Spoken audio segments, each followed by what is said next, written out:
Laure Manodou en pleine reconversion. Pourquoi son nouveau projet fait couler beaucoup d'encre? La célèbre nageuse a annoncé sa reconversion en tant que kinésiologue.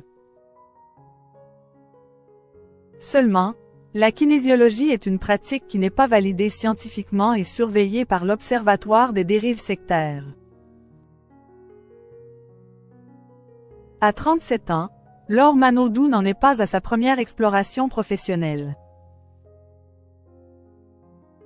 La championne olympique de natation, qui a pris sa retraite sportive à l'âge de 26 ans, avait par exemple lancé sa propre marque de maillot de bain en 2014.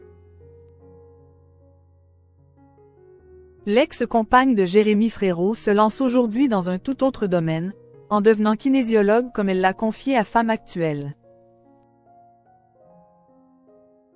J'ai terminé mon cursus d'une formation de kinésiologie, j'ai validé mes 600 heures de stage, il ne me reste plus qu'à passer la certification, a-t-elle livré à nos confrères le 20 septembre dernier. Inventée par un chiropracteur, la kinésiologie est une technique de rééquilibrage psycho-corporel, née dans les années 1960 aux États-Unis.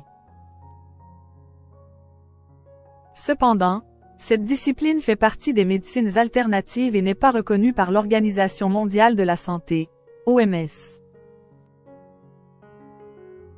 Comme le rappelle France Info, la kinésiologie fait même partie des pratiques placées dans le viseur de la mission interministérielle de vigilance et de lutte contre les dérives sectaires, Miviludes.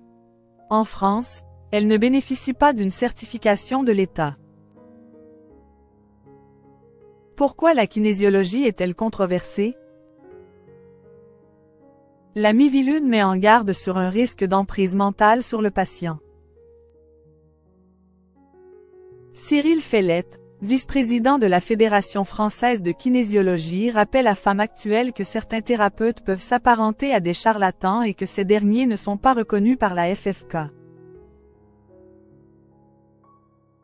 Selon le dernier rapport sur les pratiques de soins non conventionnels et leurs dérives du Conseil national de l'Ordre des médecins, aucune formation n'est reconnue scientifiquement.